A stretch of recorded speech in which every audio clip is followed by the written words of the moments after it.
Doctor Ron, muy buenas noches. ¿Cómo le va? Es un gusto tenerle en este espacio de Periodismo en Llamas. Es para nosotros un placer tenerlo, poder abordar precisamente de los temas electorales, de los temas constitucionales, los temas legales, que sin duda alguna eh, no hay que perder la vista de aquello que es lo que la ciudadanía necesita para poder comprender lo que está pasando en verdad. Presentarlo al doctor, él es analista político, él es catedrático, es director de la Escuela de Derecho de la Universidad Internacional del Ecuador, es un experto en materia de administración pública, en los temas electorales y en los temas también relacionados a la coyuntura nacional. Y aprovecho la ocasión, doctor Ron, para felicitarle por su entrevista que sacó en el portal internacional Deutsche Welle, donde usted salió en las elecciones presidenciales. Sin duda alguna, representa para los ecuatorianos un honor que podamos ser representados y más que nada que pueda usted abordar de esos temas. Muy buenas noches, ¿cómo le va? La ciudadanía la escucha. Es un gusto tenerlo. Gracias, John, por tus palabras, por tu introducción. Sí, gracias a Dios, pues se dio esta oportunidad de participar con la Deutsche Welle en su momento, pues haciendo un análisis de la situación que se estaba dando en el país y bueno, también se ha podido en otros medios internacionales y demás, pero lo importante es la objetividad y que los ciudadanos y ciudadanas nos tengan en claro de qué es lo que realmente sucede en el panorama electoral y en la situación de coyuntura bajo pues las premisas que siempre uno pretende, objetividad y más que nada las justificaciones legales del caso y bajo el estricto cumplimiento del sistema jurídico ecuatoriano.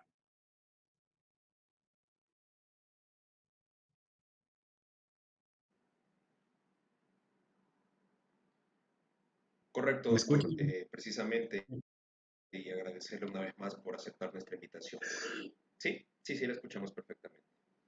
Agradecerle por su presencia en esta noche. El tema que nos reúne hoy, doctor, para ponerlo en consideración, es el tema de electoral, el tema de la fiscalía, la contraloría en este proceso electoral y también quisiera abordar otras cosas con usted. Pero sí quisiera un comentario, un breve comentario suyo respecto a la situación que vive ahora en el país. El tema de las cárceles, sin duda alguna, es un tema sumamente complejo y estructural que a todos los ecuatorianos nos mortificó durante esta semana y es el tema del boca a boca. No sé qué opinión podría aportar usted desde el ámbito de la administración pública, precisamente como yo lo abordé antes, donde no hay un plan estructural, no hay políticas en todos los órdenes de la administración que puedan dar estabilidad o que hayan políticas de Estado, sino que más bien hay políticas coyunturales que lastimosamente en cada gobierno de turno se las cambia y por eso hay una inestabilidad o hay una cultura de desorden en ese sentido. Entonces, sí quisiera una breve apreciación suya, estimado doctor. No, claro, John. En ese sentido, pues lo que cabe señalar es que tiene dos fenómenos y a mí me gusta citar a un autor en este punto que es de Luigi Ferraioli en su ensayo Poderes Salvajes. Él hace una elocución bastante adecuada y dice que el reflejo de los sistemas carcelarios es el reflejo de los sistemas carcelarios la situación que se vive en el país.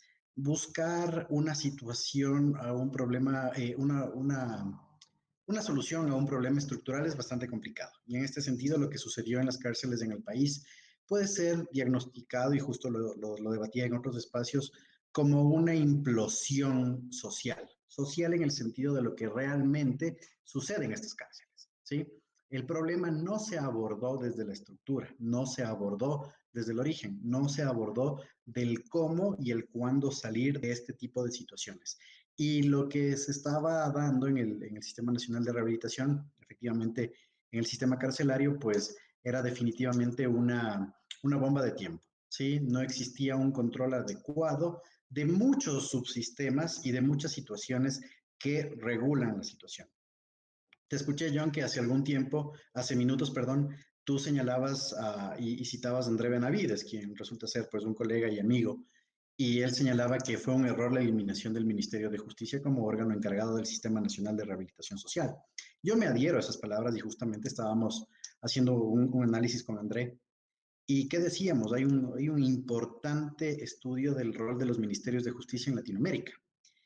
Y cuando estos ministerios de justicia no actúan bajo la premisa de las competencias por especializaciones que tenemos de este tipo de problemas, lamentablemente el problema estructural y de administración, porque esto sí es, no solo es administración pública, es administración específica, son medidas socio-rehabilitadoras, por así decir, de las personas que están al interior, lamentablemente no cumplieron su expectativa y no tenían órgano ejecutor.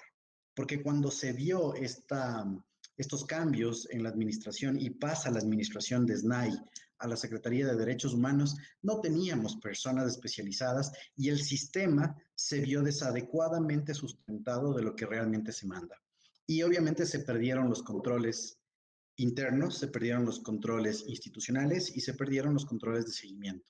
Y con el cambio de administraciones que se daba en esta inestabilidad de ejecución de política pública, pues no se puede dar continuidad a un proceso tan complejo como es la rehabilitación social. Ese es el primer error desde la administración pública y desde lo que me compete, ¿no? Y después en el tema sociológico y el tema ya de lo que sucede en los centros de rehabilitación social, en los CRS, definitivamente lo que existe ahí es un subsistema inclusive de vivencia, ¿no? O sea, lo que se vive es una realidad totalmente diferente a lo que se proyecta y buscar soluciones a eso sin tener un órgano especializado y sin una facultad delegada a personas que estén día, tarde, noche, 24/7 sobre ese sistema, causa lo que estamos viviendo en este sentido. La administración pública quedó corta en virtud de las necesidades de una política que es el fiel reflejo de los problemas sociales, en este caso del subsistema. Y ahí estuvo el error cometido por parte del gobierno y las medidas que tú bien lo señalabas y me parece una conclusión bastante adecuada, las medidas paliativas son y fueron estrictamente circunstanciales. Toda la crisis en el sistema de rehabilitación social que tuvimos en los últimos 3 años prácticamente, con los amotinamientos y demás, solo tuvieron soluciones paliativas del momento y circunstanciales, como te decía, decretos ejecutivos sin mayor sustento, delegación a los ministerios, en este caso de finanzas, para tener el tema de las reservas de fondos para poder destinar a las medidas, pero nunca hubo una ejecución de una política pública, no integral ni duradera, sino una política pública que solvente el problema y lo proyecte luego sí a una situación ulterior. Pero ese es el problema respecto a las cárceles. Es penosísimo lo que está pasando, es penosísimo ya hablar de masacres confabuladas o masacres que fueron estructuradas y que se ejecutaron al mismo tiempo, supone bastante organización. Y ahí es cuando el Estado debe intervenir bajo una política de prevención. La desarticulación siempre se da a través de sistemas de inteligencia y en este sentido falló y mucho.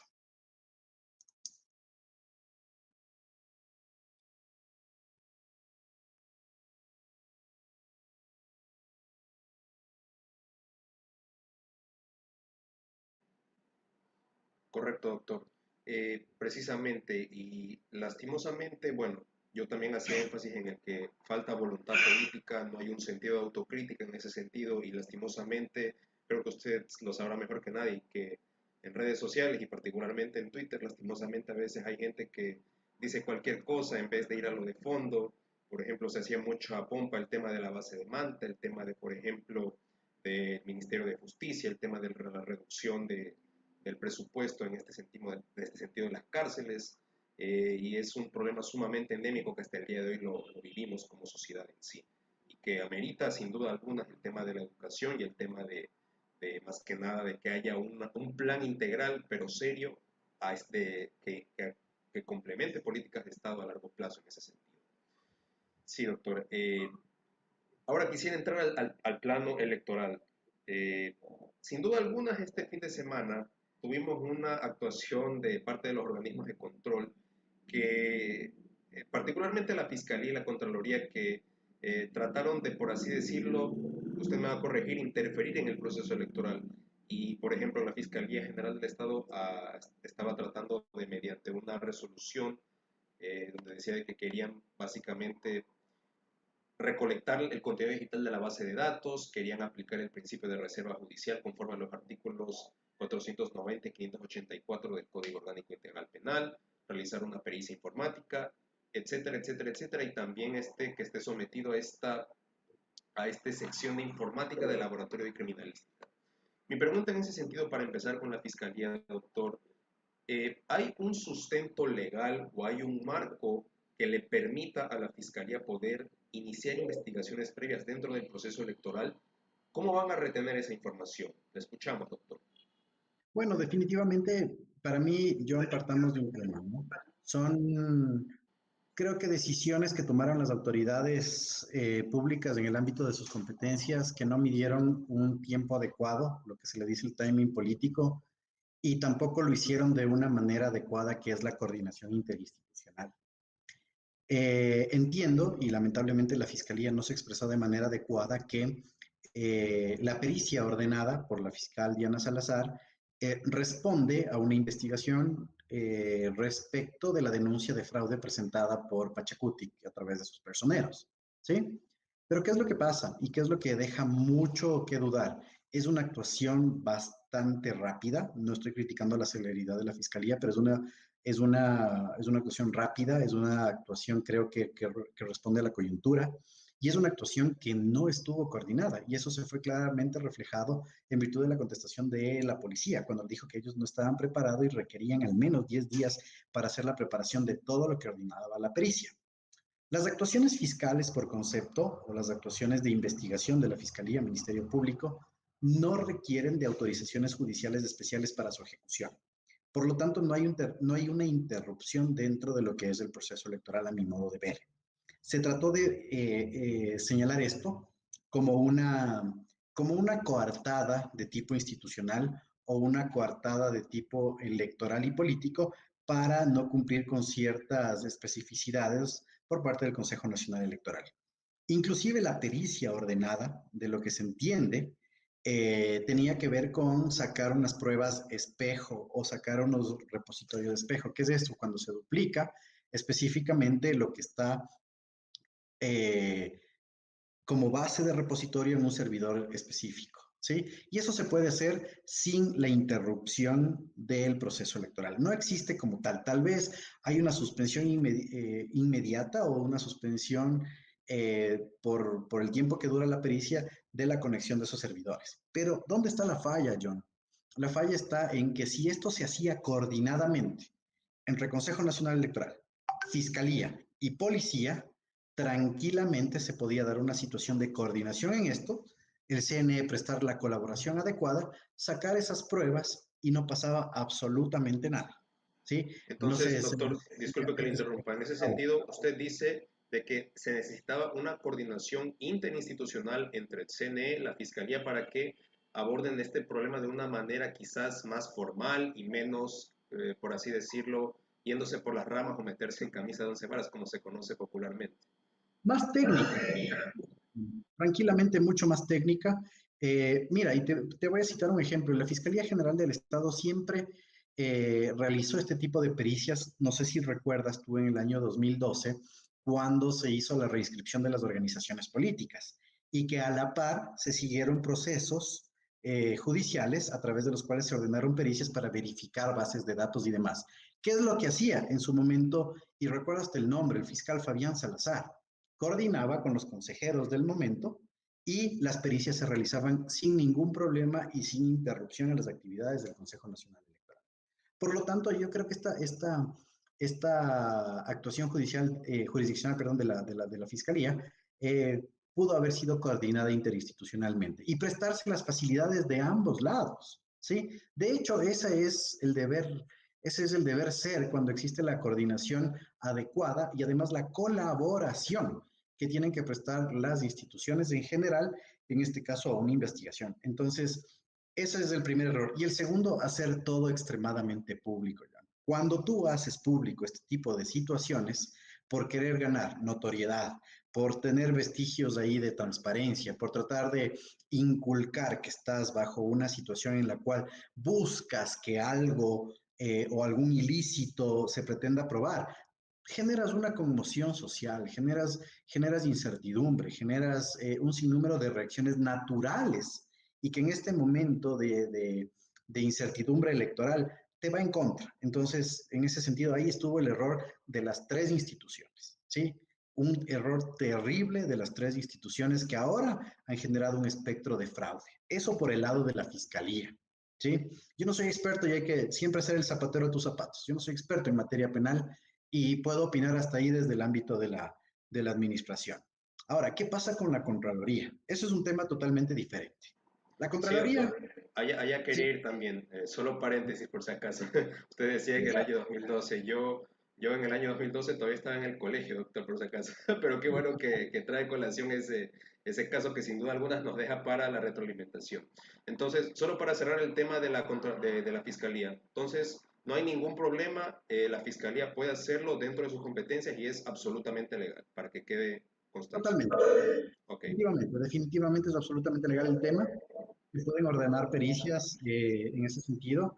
Obviamente, la coordinación hace que tú no interrumpas, en este caso, el proceso electoral o el decurso de cualquier subproceso, ¿sí? Y eso es muy normal. Eso es lo que pasó y el tema de hacerlo exacerbadamente público, ¿sí? Y el tema de la Contraloría, como te decía John, ahí sí existe una tergiversación respecto de los conceptos de lo que es el control y la fiscalización que ejerce la Contraloría, ¿sí? La ley de la Contraloría General del Estado y su reglamento específico habla de la auditoría gubernamental. ¿Qué es la auditoría gubernamental? Procesos específicos de fiscalización y control de qué? De las actuaciones de la administración pública respecto de una situación o problemática o en el ejercicio de funciones, en este caso del CNE. Y este control por lo general y por concepto es ex post, es decir, después de la ejecución de cualquier proceso. Porque la finalidad de la auditoría gubernamental es ver dos cosas, que los procesos intermedios cumplan con reglas técnicas, eso manda la propia ley. Y segundo, que exista una buena inversión o al menos se vea bien la inversión pública, es decir, el manejo de erario. En ese sentido, esa es la finalidad. Pero, ¿qué es lo que hace el Contralor? Le solicita al CNE que apruebe una resolución, y eso es lo que dice el comunicado del Contralor, ¿sí? Que apruebe una resolución para que le invite a la propia Contraloría a realizar una auditoría informática en pro de la transparencia. Y cita para esto la disposición general octava del Código de la Democracia, disposición que no tiene asidero legal para la ejecución de este pedido, porque la disposición general octava del Código de la Democracia te habla de las fases del proceso electoral, es meramente descriptiva para otros efectos, no te sirve para nada más. Y luego revisas y dices, tal vez hubo un lapsus clavis ahí, se digitó mal, nos vamos a la disposición transitoria octava y te habla de la unidad de auditoría CNE, Contraloría, que tampoco es del asidero. Ahí está el error, ¿sí? ¿Qué es lo que hace el Contralor? No quiero utilizar términos o calificativos, pero creo que astutamente para evitar la configuración de la infracción electoral sobre o en la cual se puede basar una destitución del propio Contralor, que es la interrupción del proceso electoral, pide que el CNE sea el mismo que apruebe su auditoría. Entonces, nuevamente, error de timing. ¿Y qué cita el Contralor? Que hay muchas denuncias de carácter social respecto del sistema informático. El sistema informático va a estar ahí siempre, y los sistemas informáticos son sellados, por utilizar un término pseudotécnico, respecto de las actuaciones. Se termina el proceso electoral y ahí puede entrar la Contraloría a hacer cualquier tipo de examinación con los componentes que se especifiquen. Además, el Contralor ni siquiera habla con qué tipo de control o de examen iba a ser, si era un especial o a qué componentes, te hablaba genéricamente. Las órdenes de trabajo de la Contraloría General del Estado tienen que especificar muchísimo los componentes a los cuales se va a auditar. Y ahí estuvo el error. ¿Qué respondió el CNE?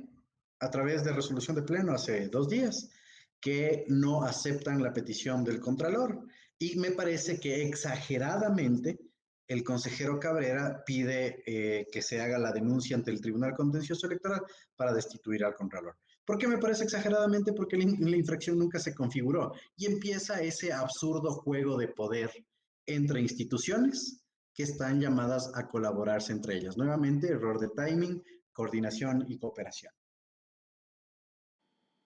Totalmente, doctor. De hecho, quería hacerle una acotación ahí porque yo seguí el hilo que usted publicó en Twitter que me pareció sumamente interesante. De hecho, lo compartí porque da efecto de que a lo mejor hubo un error de tipeo, qué sé yo, en este tema de la disposición octava general y transitoria, pero gracias a su aporte pude yo revisar en las disposiciones del Código de la Democracia y me di cuenta de algo sumamente interesante, de que en la disposición general sexta transitoria del Código de la Democracia establece ahí de que la Contraloría sí tenía que hacer una auditoría al sistema informático, pero era de febrero hasta agosto del 2020, o sea, y es por 120 eso días. que incluso, exactamente, incluso recuerdo que tanto usted como Daniel González y me parece que André Benavides ponía de que entonces tienen que responder por esta omisión las autoridades del CNE, perdón, la Contraloría y la del CNE, que a la final nunca lo cumplieron, o sea, tenemos esta especie de rendición de cuentas o sanción, por así decirlo.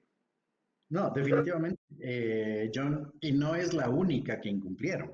Si tú revisas todas las disposiciones transitorias, hay algunas disposiciones transitorias que el CNE incumplió en virtud de estos ejercicios de transparencia para la nueva ejecución del esquema planteado por el Código de la Democracia.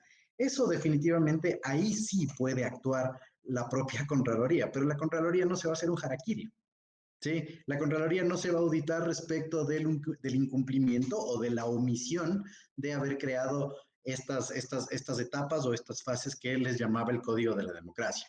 Definitivamente ahí ya no se puede establecer responsabilidades, pero yo creo que sería súper sano para este momento del proceso electoral realizar un ejercicio de control político. ¿Qué es el control político? El que lo ejerce la Asamblea, el juicio político, pero un juicio político sesudo, no circunstancial y no politiquero.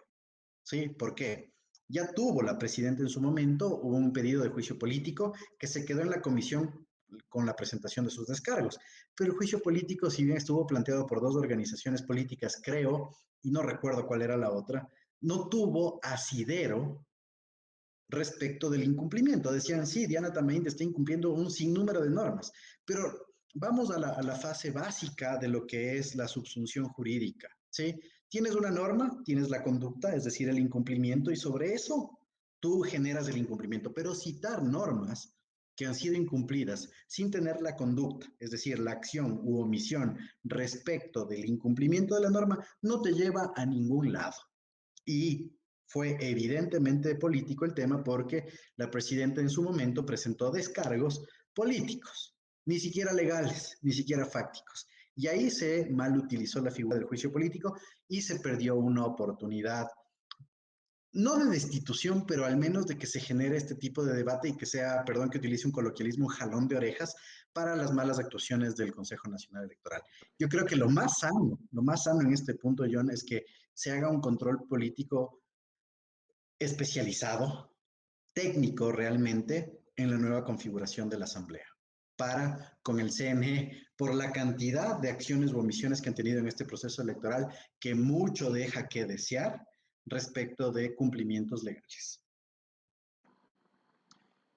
Así es, doctor. De hecho, tal vez la ciudadanía no recordará, pero en un primer momento los cuatro consejeros del CNE fueron destituidos, o más bien fueron de alguna manera como que llamados la atención por parte del Tribunal Contencioso Electoral. De hecho, en diciembre del año pasado, Arturo Cabrera los acusó de desacato e incluso ya prácticamente están destituidos los del CNE, pero creo que aquí se cumple lo que usted dijo en una entrevista. Aquí hay que separar lo político de lo jurídico y parece ser que lo político ha prevalecido por sobre lo jurídico, cuando en realidad deberían asumir los suplentes para tratar de darle quizás una mayor transparencia y credibilidad al país.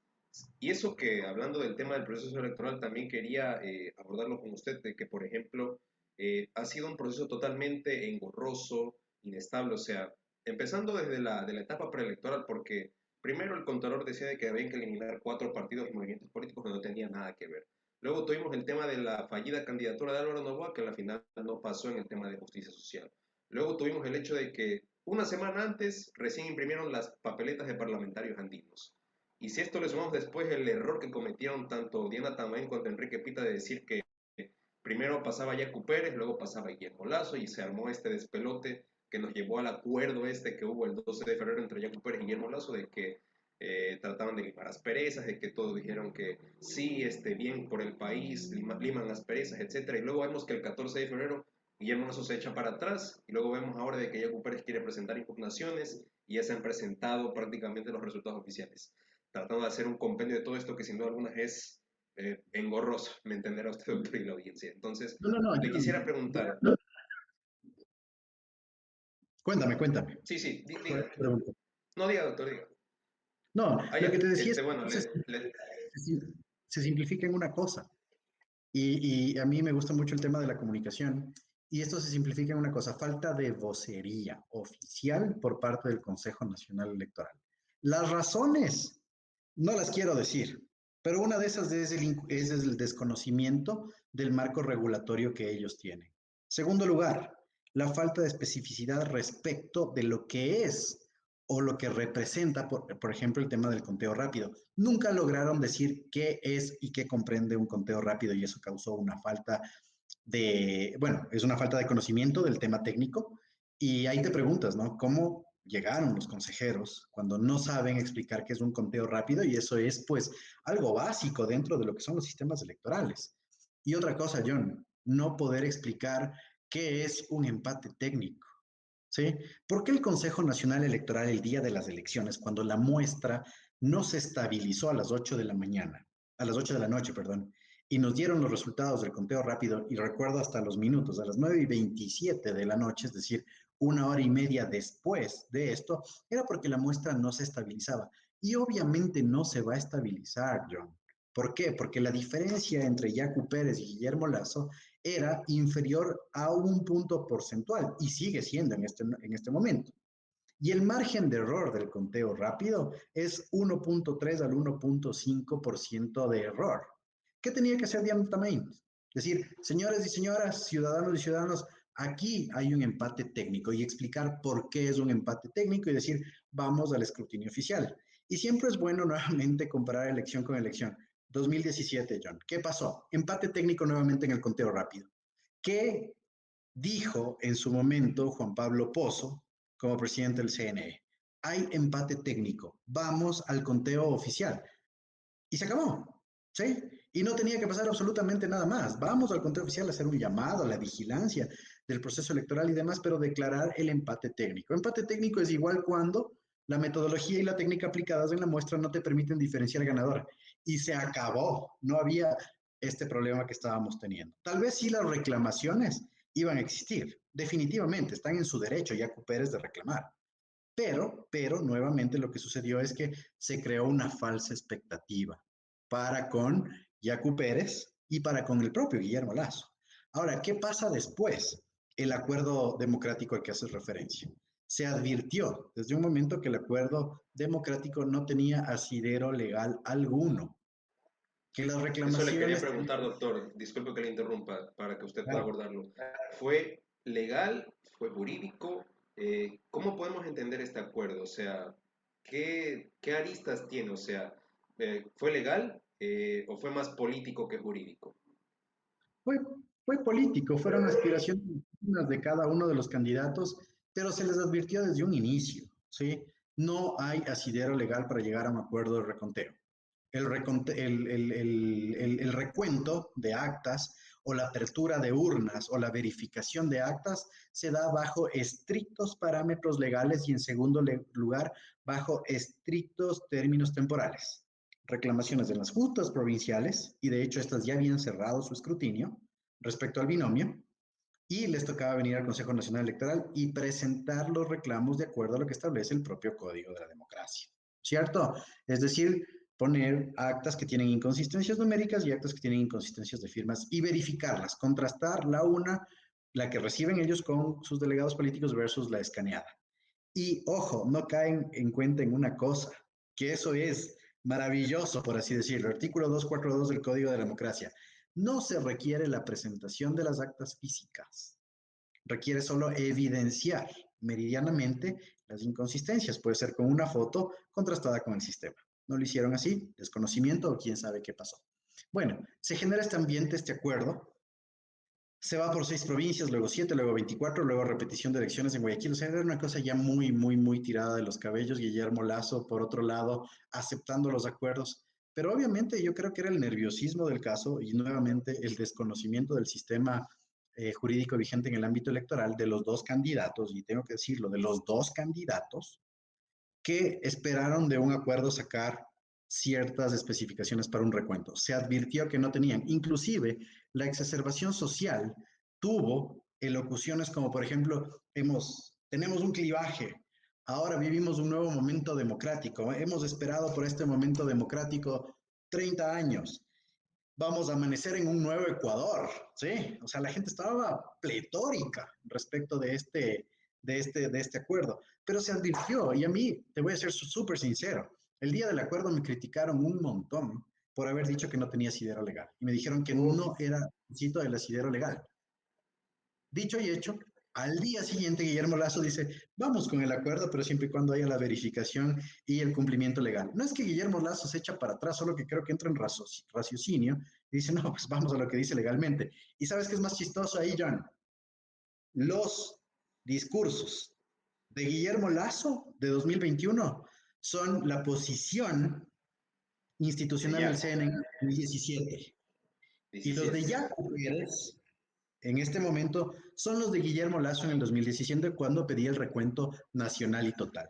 Y se le advertía a Guillermo Lazo también y se le decía, no se puede, no hay figura legal e insistió. Y mira cómo son las cosas, ¿no? Nuevamente, errores de desconocimiento de cómo funciona el sistema democrático ecuatoriano. Totalmente, doctor. De hecho, he escuchado a varios, incluso analistas y comentaristas, decir de que, por ejemplo, el acuerdo como tal fue como que Guillermo Lazo entró en un balde de agua fría y le dijeron, oye, ¿qué hiciste? O sea, tienes que darle la vuelta al asunto. O sea, no. Entonces, si es una serie nos deja para el debate público, sin duda alguna, esto que ocurrió el día viernes 12 de febrero. Doctor, pero a ver, ¿qué va a pasar ahora una vez que ya se han proclamado los resultados? Porque a ver, Enrique Pita y Luis Verde Soto dijeron en medios de comunicación de que el acuerdo iba porque iba, o sea, ya dijeron ellos de que sí se iba a efectuar lo que habían acordado, que era el tema de que 50% en 16 provincias, el 100% en Guayas, pero nos enteramos, por ejemplo, que este fin de semana en la madrugada ya con 4 votos afirmativos dijeron de que no, ahora pasa Andrés Arauz y pasa Guillermo Lazo a la segunda vuelta. Entonces, ¿cómo quedamos en este asunto? ¿Cómo queda Yacu Pérez que ahora dice que va al CNE y ha convocado marchas y que va a presentar, me parece, 16.000 actas con impugnaciones, con inconsistencias, etcétera, etcétera, para tratar de hacer las respectivas gestiones? Entonces, ¿cómo entender o cómo usted ve la situación de Yacu Pérez y de Pachacutic a estas horas? En primer lugar, John, te voy a hacer acuerdo de una cosa. ¿Te acuerdas cuando el Consejo Nacional Electoral tenía que votar respecto de la aceptación de la candidatura de justicia social y se dieron las vueltas y jugaron en los plenos con el voto de consejeros para enviar el conflicto de competencia a la Corte Constitucional? Lo mismo hicieron. Ese Claro tema que de sí, dejar en doctor. el limbo jurídico, ese tema de dejar en el limbo jurídico la resolución respecto del acuerdo fue un juego político de los consejeros, porque fue estratégicamente votado para que no haya dirimencia, ¿sí? Y te digo el por qué. Voto favorable de Diana Tamain, voto favorable de Estela Cero. Luis Verde Soto estaba fuera de la sesión, ¿no? Voto en contra de Cabrera, del señor Cabrera, y abstención de Enrique Pita. ¿Qué pasaba si Enrique Pita votaba en contra? La resolución pasaba por el voto dirimente de la presidenta. Entonces se votó estratégicamente para dejar en el limbo jurídico esa resolución, ¿no te parece? ¿Y qué es lo que pasó? Diana también dijo, yo sí di paso al acuerdo, ese 50%, ese 100% y demás, Estela Cero también, y claro, Pita y Cabrera señalaron y dijeron que no estaban de acuerdo. Se dieron las manos y siguen procediendo con normalidad. Y Diana también luego le decía, perdí la votación, no perdió nada, ¿sí? No perdió nada, definitivamente no perdió nada, se votó estratégicamente para no tener una solución y para que el acuerdo no pase. ¿Pero por qué no pasa el acuerdo? Porque los consejeros también se daban cuenta de la ilegalidad manifiesta que estaban cometiendo, ¿sí? Y si hubiesen resuelto eso, al día siguiente cualquiera de los sujetos políticos o involucrados en el proceso electoral, como sujetos activos, podían haber presentado un recurso contencioso electoral y bajarse dicho acuerdo. Entonces ese acuerdo nunca existió como tal. Y los consejeros se dieron cuenta y Guillermo Lazo se dio cuenta. Pero se creó una falsa expectativa, lamentablemente, para los adherentes de Yacu Pérez, ¿no? Para la gente que está ahí atrás de ese proceso o de ese gran proceso político que lleva la CONAIE y Pachacutic, porque al interior hay mucho condumio político. Entonces se dejó sin este piso. Pero ¿qué hace Yacu Pérez y reacciona, no? Yo creo que Yacu Pérez también se asesoró y demás dijo, no, el acuerdo no va a ir. empecemos a verificar, empecemos a ver y a contrastar con su propio control electoral dónde están las inconsistencias. Y efectivamente, como tú señalas, Yacu Pérez presentó el día de ayer, no, el martes, porque se cumplía el plazo, después de la notificación el martes pasado, presentó su derecho de objeción, ¿sí? Artículo 242 nuevamente del Código de la Democracia, en el cual se reclama por, Marlon Santi dijo 16,000 actas, el presidente de Pachacutic, pero Yacu Pérez dijo aproximadamente 19,000 actas, ¿sí? Entonces se presentaron 19,000 actas con supuestas inconsistencias. ¿Qué está haciendo ahora el CNE?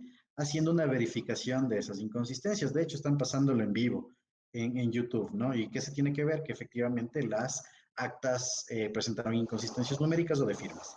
Y en ese sentido, después de esta verificación, el CNE tendrá que resolver hasta el día viernes, porque ese es el plazo, 3 días, y decir qué es lo que va a pasar, cuántas urnas se van a abrir y cuántas actas se van a reprocesar. Porque puede haber un reprocesamiento de actas sin contar votos, ¿sí? Cuando las actas están bien sustentadas y solo requieren un nuevo escaneo.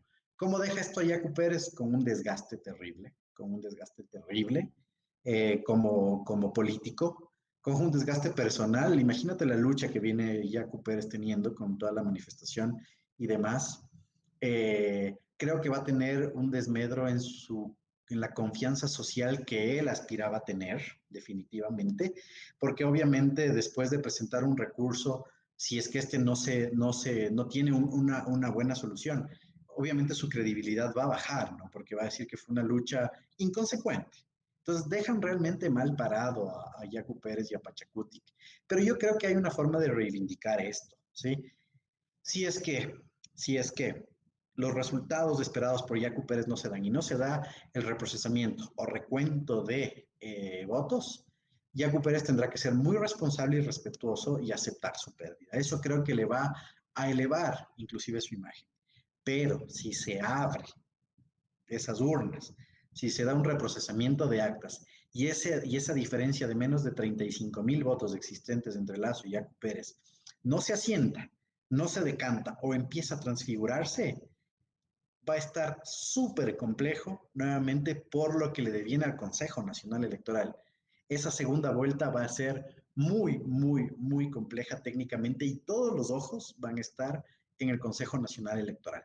Veamos qué sucede, veamos qué sucede. No creo que hay que alborotarnos, no creo que tampoco a través de las elecciones y análisis no se debe realizar pues una prospectiva irresponsable. ¿Sí? No se debe hacerlo, definitivamente yo soy partidario de eso. Esperemos el día viernes, esperemos que de esas 19,000 actas anunciadas nos digan cuántas fueron efectivamente presentadas, cuántas presentaron inconsistencias, cuántas se van a reabrir y cuántas se van a reprocesar. Y ahí sí se generen los procesos de transparencia, por ejemplo, el instructivo para llevar a cabo este proceso y que se haga la veeduría, ¿no? Entonces, eso va a estar muy complejo, pero después de lo que tenga que pasar, las organizaciones políticas, pero no solo Pachacuti y Yacu Pérez, sino también Guillermo Lazo e inclusive su contendor Andrés Arauz ya en segunda vuelta y UNES deben ser súper responsables respecto de la aceptación de los resultados. ¿Por qué? Porque eso en la segunda vuelta en el balotaje va a constituir un esquema de mucha legitimidad para estos dos candidatos. La aceptación del sistema democrático y los resultados que arroja el sistema democrático, John. Así es, doctor. Y en ese sentido, solo para terminar esta parte, tengo dos preguntas. ¿Qué tan legitimado va Guillermo Lazo a la segunda vuelta? Porque como le manifesté, prácticamente se quedó en el imaginario social de aquella noche y en cadena nacional de que Yacu Pérez pasaba a segunda vuelta. Entonces, ¿qué tan legitimado iría Guillermo Lazo a una segunda vuelta con Andrés Arauz? Primera pregunta. Y la segunda es, ya con todo este despelote institucional en el tema electoral, de que no han podido imprimir las papeletas a tiempo, no pudieron aceptar la candidatura de Arauz y de Noboa en un primer momento, tirándose la pelota el Tribunal Contencioso y el CNE, el tema de la injerencia de la Contraloría y ahora este tema de tratar de estos resultados de primera vuelta que también generan mucha incertidumbre y zozobra. Joseph Stalin decía una frase de que no le importa quién vota, sino quién cuenta los votos. Entonces, esto nos deja mucho para la segunda vuelta y ver, o sea, el doctor Augusto Donoso decía, no se vayan a estar quejando en segunda vuelta sobre los resultados porque es el CNE quien es el que está al frente de eso. Entonces, esa es mi segunda inquietud. ¿Cómo usted ve la segunda vuelta con todo este proceso electoral? A ver, yo partía de un tema, ¿no? Cuando me preguntaban en la primera vuelta, con este, como tú dices, ¿no? Con este despelote que existe institucional en el Consejo Nacional Electoral, ¿qué le queda para tratar de recobrar algo de credibilidad al CNE? Y yo decía dos cosas sencillas, que el día de las elecciones sea un día correcto y que los sistemas funcionen. Con eso recuperas confiabilidad técnica y recuperas confianza social. Y pasó de hecho, ¿no? Pasó de hecho porque los resultados fueron adecuados, el interfaz de la página web para tener acceso fue el adecuado, los momentos fueron adecuados y tú podías ver con fácil acceso a los resultados, ¿no? Pero después de esto, ¿qué sucedió? Sucedió que el Consejo Nacional Electoral no subió las actas, la confiabilidad técnica se vio bastante desmembrada y no se recuperó. Y peor con esto, ¿sí? Entonces, eso deja a Guillermo Lazo en un doble imaginario. Un imaginario de ganador, digamos así, o de segundo ganador para la segunda vuelta, para un reforzamiento de su figura pública, ¿sí? Y el repensamiento que él tiene que hacer de su campaña. No va a poder cambiar estructuralmente nunca, ¿sí? Pero por lo menos afianzar ciertas actitudes y aptitudes que permitan generar capital político y votación a su favor. Pero por otro lado, Guillermo Lazo tiene su doble cara, y no de él, sino su doble cara como candidato. Va a llegar como un candidato deslegitimado a ciertos grupos sociales que son los que daban como ganadora a Yacu Pérez. Y hablemos de lo que es CONAIE y hablemos de lo que es Pachacutic y todos los brazos políticos de la Confederación.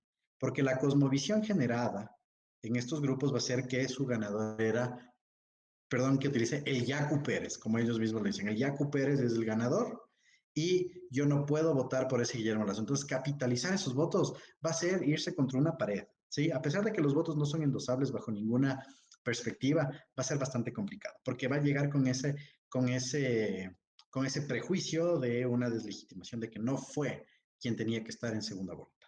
¿Sí? Y por otro lado, tiene que repensar nuevamente su campaña y tiene que repensar su figura. Obviamente no va a poder cambiar el tema estructural. Ahora, el CNE, así como tú citabas de Stalin, ¿qué más decía Stalin? Siguiendo la frase cuando tú decías que quien conoce el sistema electoral es quien gana las elecciones y no me vas a dejar mentir. Eso tiene cierta verdad, ¿sí? Pero cuando tú conoces el sistema electoral en su globalidad, es decir, la interacción entre electores, formación en este caso, del territorio, de cómo es el comportamiento social y demás, y cómo irte inmiscuyendo. Pero el Consejo Nacional Electoral, en ese sentido, ni siquiera ellos mismos conocen el sistema democrático.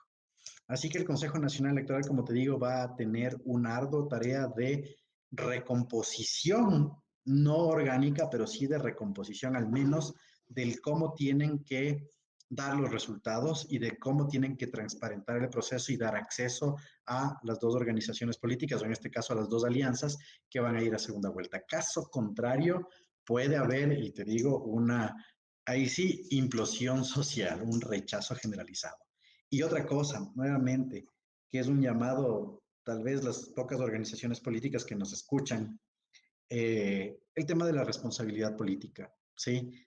Los candidatos tienen que ser súper responsables y decir, perdí, vamos al siguiente proceso, esto es un ciclo, ¿sí? No decir, pierdo fraude. O sea, ya hemos naturalizado el tema en el Ecuador y en Latinoamérica de que pierdo y es fraude. O sea, candidatos Exacto. que no Siempre ha llegaron ni a... estado presente en el imaginario este famoso fantasma del fraude. O sea, estuvo en el 84 entre León y Borja, estuvo en el 98 entre Novoa y Maguad, estuvo en el 2002 con Lucio y Novoa, No, estuvo en soy el claro. o sea, prácticamente en cada elección ha estado el fantasma del fraude electoral en nuestros 41 años de vida republicana. ¿Y sabes qué? Nunca probado, ¿no? Nunca probado y ni siquiera judicializado. Entonces, ese discurso de pierdo es fraude, no.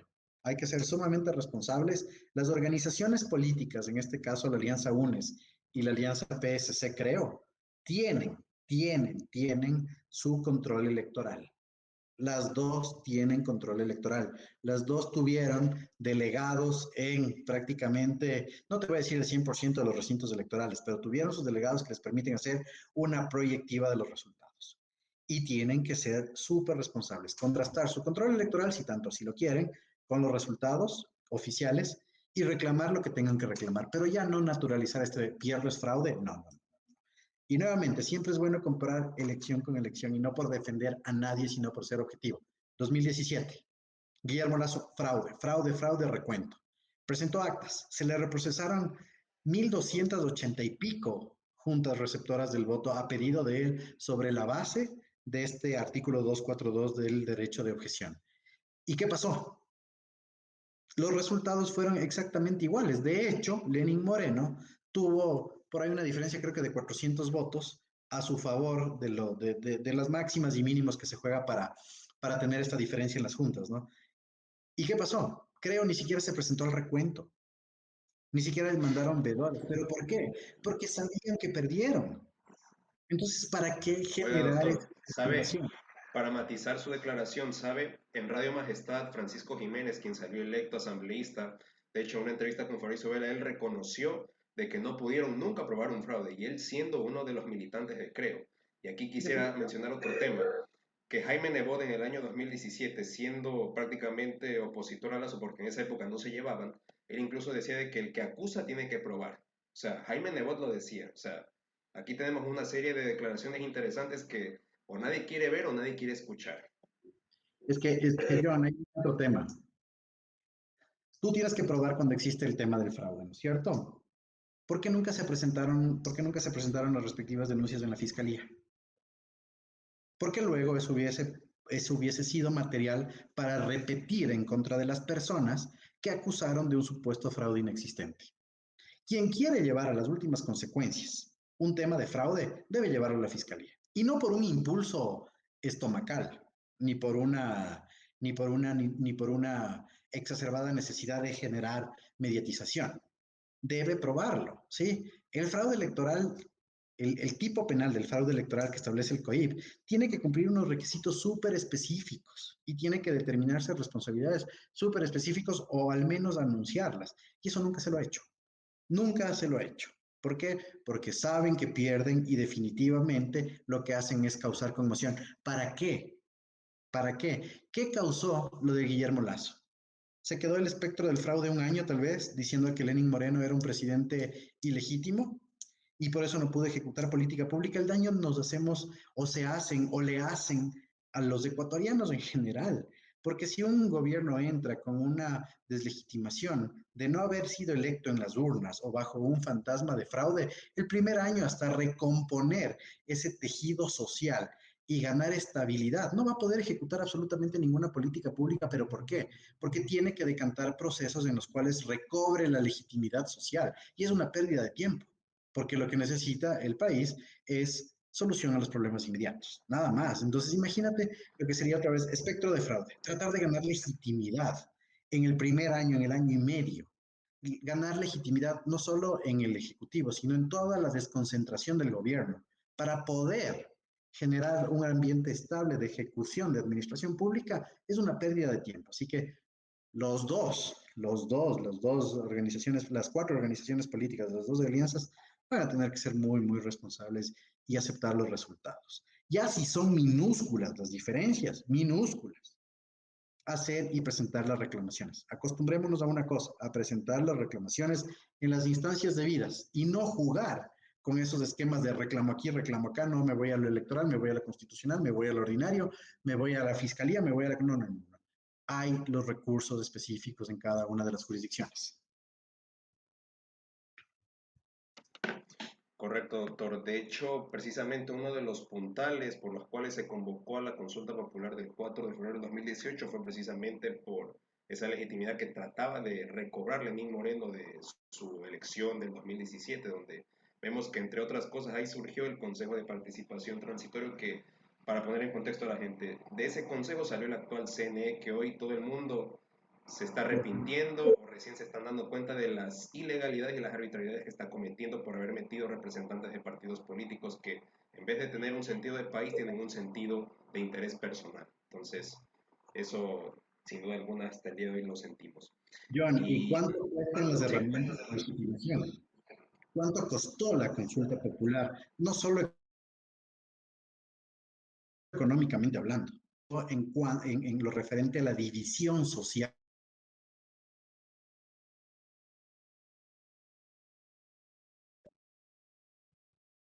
Creo que nos perdimos un poquito ahí. Te decía, ¿cuánto costó no solo económicamente, sino cuánto costó en la división social creada respecto a lo que se trató en esas preguntas? ujú, sí, totalmente, doctor. Y solo para terminar este apartado, le quiero dar a usted un ejemplo histórico y a la audiencia. En el año 1960, cuando fue la elección presidencial entre Richard Nixon y John F. Kennedy, los resultados fueron tan estrechos que de hecho fue la elección más estrecha de la historia. Nixon incluso sabía que le hicieron fraude, o sea, sabía que Kennedy le hizo fraude. Por eso sus colaboradores le decían, oye, tienes que impugnar, tienes que salir y decir. Pero Nixon decía, no, no, no, no, no. Voy a pensar en el país y voy a aceptar la derrota, decía. O sea, y era Nixon, o sea, esto es ya mucho decirlo, por ponerle un ejemplo. Bueno, pero créame que ha sido un gusto tenerlo usted, doctor. Solo quiero un tema final abordar con usted. Y esto ya es una pregunta que sí se la hago como politólogo y como estudiante universitario, que yo sí tengo esta pasión de hacer servicio público por el país, a pesar de que muchos dicen de que la política es sucia, te metes para robar, o sea, una serie de construcciones sociales erróneas que uno trata de combatir o trata de marcar la diferencia y demostrar de que sí se puede hacer un buen trabajo. Y mi pregunta a usted es, ¿cuáles son los retos que enfrenta la administración pública en el siglo XXI, particularmente el Ecuador, para tratar de mejorar o recobrar su imagen para que le pueda garantizar al ciudadano satisfacer las necesidades básicas y ciudadanas que éste tiene en materia de salud, educación, seguridad, energía, servicios básicos, etcétera, etcétera? Le pregunto a usted, estimado doctor, a modo de reflexión. Mira, yo sigo muchísimo, que eres universitario y toda la información. Hay este experto en administración pública, que fue de hecho mi docente en la Universidad de Salamanca, que se llama Agustín Ferraro, ¿sí? Argentino, y él tiene un libro que se llama Reinventando el Estado, ¿sí? Y es el manual de la administración pública. Medio complicado de conseguirlo en el Ecuador porque es realizado a través de un fondo de los ministerios españoles. Yo lo tengo, pero guardado y no, te lo voy a hacer llegar en copias. Sí, Entonces, en ese doctor, sentido, nos ¿qué ayudaría nos mucho, dice? de verdad. ¿Qué nos dice? Perfecto, no te preocupes. ¿Qué nos dice Agustín Ferraro en Reinventando el Estado? La cuestión no es tecnologizar a la administración pública, porque esa es la simple respuesta de siempre. Hagamos una administración más técnica, pero luego se te vuelve inentendible. Agustín Ferraro te dice, regresemos a los principios básicos de la administración pública, a los principios básicos como la continuidad, ¿sí? Y te cito un ejemplo y te dice, la administración pública nunca para, jamás va a parar. Los problemas de la administración pública latinoamericana se dan en virtud de que la administración pública para, por varios motivos. Uno de esos, el cambio de ideologías de gobierno, el cambio de autoridades, la suspicacia, esta de la no confianza y demás. Si tú haces una administración pública ordenada, no necesariamente esquemática, pero ordenada, una administración pública continua, que se rija a los principios más básicos para lo que está llamada, ¿sí? Y haces, además de esto, una agenda setting, una priorización de problemas adecuados y le das solución a estos problemas a través de política pública, está listo. Esos son los retos. Hay que simplificar la administración pública. No me desapego del tema tecnológico, ¿no? Ni que la administración 2.0 y la transparencia, no, también soy pro eso. Pero si tú logras reconfigurar la idea del servicio público hacia una administración constante, continuada, que respete las competencias institucionales de cada una de las instituciones estatales, valga la redundancia, y que se respeten los procesos de formación de una política pública, que su finalidad sea solucionar un problema que tienes en ese momento en la sociedad, estamos del otro lado. Y quien logra entender eso es un buen administrador. Y de hecho de eso partían gobiernos como por ejemplo el que tú citaste, de Nixon. El de Ford, especialización de la administración pública, pero solo por competencias, nada más. ¿Sí? ¿Y qué te dice? yo me dedico a esto, estas son mis funciones, coopero con las otras partes de la administración pública, le doy continuidad y listo. Transiciones ordenadas. Te pongo otro ejemplo de eso. En Estados Unidos existe una ley de transición gubernamental, ¿sí? Que de hecho Trump no la respetó, pero existe un act en Estados Unidos que es la transición gubernamental. ¿Para qué? Para dar continuidad al Ajá. servicio público, para dar continuidad a la administración pública, ¿sí? Y Trump en su primer gobierno, cuando Obama le pasó el poder a Trump, la aplicó. Sí, de hecho, no fue en el gobierno de Obama, pero antes de eso hubo una reforma a ese acto. Y pasó. Argentina Pero tiene leyes de sí, pero transición. doctor, siempre ha habido esta cultura de transición, porque incluso en el 2000, cuando hubo la elección entre Bush y Gore, a pesar de la acalorada campaña, igual se llevó a cabo ese, por ejemplo, oye, te felicito, hagamos el equipo de transición, reunámonos, etcétera, etcétera. Pero ahora vemos que, por ejemplo, Donald Trump se sumó a otros presidentes de que han roto con esta tradición de que ha sido histórica.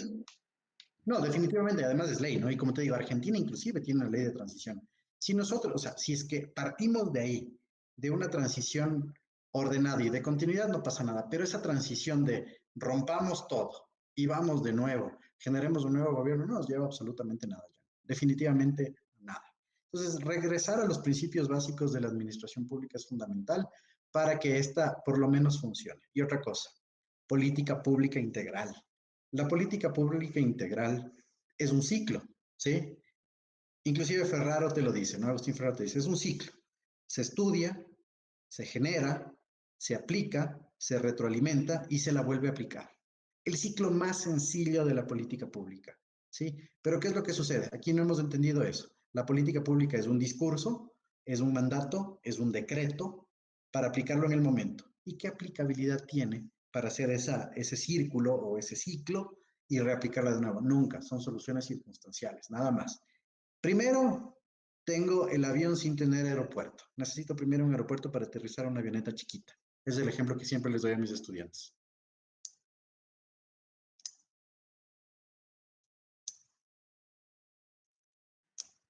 Correcto, doctor, de verdad, muchísimas gracias por su tiempo. Créame que no solo aprendo yo, sino espero que también la audiencia haya sido de su agrado, que pueda escuchar y atender estos temas de interés nacional, que sin duda alguna es importante para fomentar la educación política, que es lo que más necesitamos en este país para tratar de ir a lo de fondo, no enfocarnos solo en el árbol, sino ver el bosque entero para poder comprender a profundidad sobre las principales problemáticas y entender de que esto no es así sencillo, sino que implica todo un proceso integral para tratar de apostar por soluciones y alternativas viables y que estén al servicio del ciudadano y más que nada perduren y sean de Estado.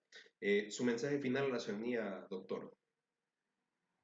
Bueno, como mensaje final, bastante complicado, pero yo solo digo una cosa, y con eso, y siempre me gusta iniciar con esto mis clases, y hoy iniciamos el periodo académico en la Universidad Internacional, y les decía una cosa, la mamá de las palabras es el respeto, ¿sí? Respetemos, respetemos los resultados electorales, respetemos al Totalmente, pensamiento totalmente. diverso, respetemos al Consejo, a las políticas públicas, respetemos al Consejo Nacional Electoral en las decisiones acertadas, respetémonos entre nosotros, respetemos la pluralidad y respetemos las libertades principalmente. Ese sería mi único mensaje y eso creo que nos hace pensar mucho más. Así es, doctor, y créame que ha sido una maravillosa oportunidad tenerlo usted, que pueda haber aceptado nuestra invitación. Queremos comprometerle para que nos vuelva a visitar acá en Periodismo en Llamas para poder seguir abordando estos temas que estoy seguro de que esto va a seguir dando de qué hablar, no solo ahora, sino luego de la segunda vuelta y solo Dios sabe qué habrá después de la campaña cuando ya asuma un nuevo gobierno. Comprometerle a usted, también a otros personajes de la academia que si gustan venir, aquí están las puertas abiertas porque de eso se trata estos espacios de opinión pública. Generar educación política para la gente, para que pueda comprender la realidad de los hechos y que ellos puedan sacar sus propias conclusiones. Agradecerle a usted, estimado doctor Ron, y a la audiencia, agradecerle también por hacer posible estos espacios, gracias a su sintonía y a su eh, compromiso cada semana de acompañarnos. Eso ha sido todo por esta ocasión y nos vemos en la próxima. Que Dios los bendiga a todos y a usted, doctor. Que la pase bien. Gracias, felicitaciones por la presentación. Buena iniciativa. Usted, doctor. A esta silla y a esta guitarra.